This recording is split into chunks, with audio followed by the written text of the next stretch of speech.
நாங்கள் கடுமையாக வெறுக்கிறோம்.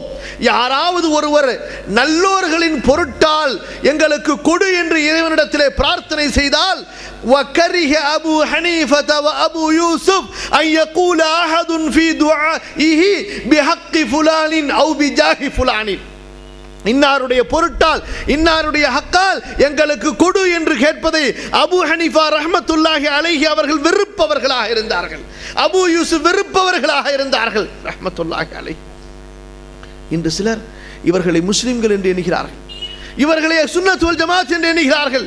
இந்த ஒட்டுமொத்த ரிதா காணிகள் இருக்கிறார்களே, நன்றாக புரிந்து கொள்ளுங்கள், இஸ்லாமிய மார்க்கத்தை விட்டு விலகியவர்கள். இவர்களுடைய கொள்கை என்ன தெரியுமா?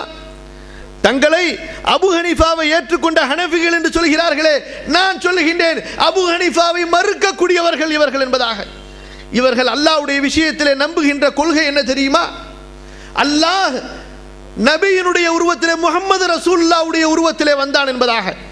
முஹம்மது ரசூலுல்லாஹ்வை மனிதராக இவர்கள் ஏற்றுக்கொள்ள தயாராக இல்லை. முஹம்மது ரசூலுல்லாஹ் யார்?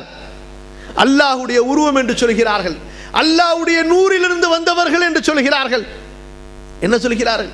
எப்படி அல்லாஹ்விற்கு எந்த தடையும் இல்லாமல் எந்த தூரமும் இல்லாமல் பார்க்கின்ற, கேட்கின்ற, அடக்கி ஆளுகின்ற ஆற்றல் இருக்குமோ அது போன்று முஹம்மது ரசூலுல்லாஹ்விற்கு அந்த ஆற்றல் இருக்கிறது.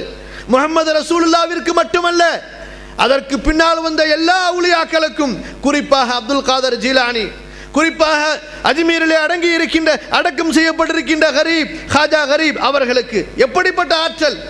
நீங்கள் எங்கிருந்து அவர்களை அழைத்தாலும் உங்களுடைய அழைப்பை கேட்கின்ற ஆற்றல், அந்த அழைப்புக்கு பதில் கொடுக்கின்ற ஆற்றல், உங்களுடைய தேவைகளை நிறைவேற்றுகின்ற ஆற்றல் இருக்கின்றது என்று நம்புகிறவர்கள் தான் இந்த பரேலவிகள்.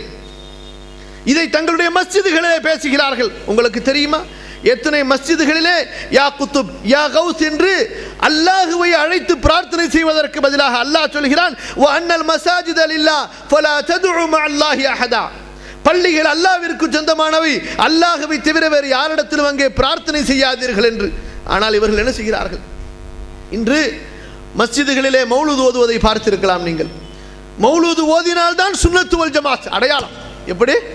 சுன்னத் வல் ஜமாத் என்பதற்கு இவர்கள் வைத்திருக்கின்ற பெரிய அடையாளம் என்ன?